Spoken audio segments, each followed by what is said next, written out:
అందరూ వింటూ ఉంటాం, నొప్పింపక తానవ్వక. మరదేంటో చూద్దాం. అందరూ మాట్లాడగలం, కానీ సందర్భానికి తగినట్టుగా ఎదటి వాళ్ళని నొప్పించకుండా తాను నొచ్చుకోకుండా మాట్లాడగల వాళ్ళు చాలా కొంతమందే ఉంటారండి. అలాంటి వాళ్లే ఎక్కడైనా రాణించగలుగుతారు. ఎలాంటి సందర్భాన్నైనా నిర్భయంగా ఎదుర్కొంటారు. ఒక రాజుగారికి నిద్రలో ఒక పీడకలు వచ్చింది. భయపడిపోయిన ఆయన దానికి అర్థం తెలుసుకోవాలనుకున్నాడు. తెల్లారిన వెంటనే ఆయన సభని సమావేశపరిచాడు. అందరిలో ఒకటే ఆతృత, ఎందుకు రాజుగారు ఇంత అకస్మాత్తుగా పిలిపించారు అని. చివరికి ధైర్యం చేసి ఓ పండితుడు అడిగాడు, ఏం జరిగింది మహారాజా, మీ ఆందోళన కారణం ఏంటి అని. అప్పుడు రాజు తెల్లవారుజామున తనకు వచ్చిన ఒక పీడకలను అర్థం చేసుకోవడానికి అందరినీ రప్పించానని చెప్పాడు. తన నోట్లో పళ్ళన్నీ ఊడిపోయి కేవలం 2 మిగిలినట్టు కలొచ్చిందని విచారంగా అన్నాడు రాజు. దానికి ఆ పండితుడు, రాజా అది చాలా చెడ్డ కల. రాజవంశంలో ఉన్న వాళ్ళందరూ చనిపోతారని, మీరు ఒంటరివారు అయిపోతారని దాని అర్థం అని సమాధానం చెప్పాడు. అది విని రాజుకి విపరీతమైన కోపం వచ్చింది. పీడకలకి అర్థం చెప్పమంటే ఎంత భయంకరంగా చెబుతావా అని కోప్పడి ఇతన్ని ఉరితీయండి అంటూ తన భటుల్ని ఆజ్ఞాపించాడు. అక్కడే ఉన్న మరో పండితుడు, దాని అర్థం నేను చెప్తాను ప్రభు అన్నాడు. రాజు సరే అనడంతో,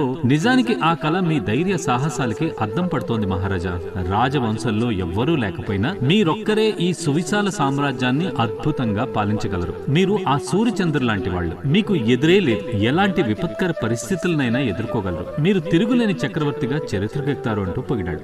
అది వింటూనే రాజు ముఖం వికసించిపోయింది. మనసులో అనుమానాలన్నీ పటాపంచలైపోయి వెంటనే ఆ పండితుడిని విలువైన కానుకలతోటి బంగారాలతోటి సత్కరించి పంపాడు. ఆ పండితుడు నేరుగా ఈ జైల్లో బందీగా ఉన్న పండితుడి దగ్గరికి వెళ్ళాడు. నీకు ఏం చెప్పాలో తెలుసు కానీ ఎలా చెప్పాలో తెలియదు. అలాంటప్పుడు ఏమీ చెప్పకుండా ఉండడమే మేలయ్యా. అంతేకాని ఏవేవో చెప్పి ప్రాణాల మీద తెచ్చుకోకూడదు. నువ్వు చెప్పిందే నేను చెప్పాను, కాకపోతే కాస్త మార్చి చెప్పానంతే. నీకు శిక్ష పడింది, నాకు సత్కారం దొరికింది అన్నాడు. ఇది వినగానే నిజమే కదా అనిపిస్తుంది, కానీ వాస్తవానికి అదేమంత తేలిక కాదండి. భావం చెడకుండా తగిన పదాల్ని సందర్భోచితంగా వాడే భాషా చాతుర్యంతో పాటు నిబ్బరంగా చెప్పదలుచుకున్నది చెప్పే ధైర్యం కూడా ఉండాలి. ముందు తొందరపడి ఏదో ఒకటి మాట్లాడకుండా ఉండడం, తర్వాత సరైన పదాలు కూర్చుకుని క్లుప్తంగా చెప్పడం. సాధన చేస్తే మెల్లగా నొప్పింపక తానవ్వక మాట్లాడే విధానం అలవాటవుతుంది.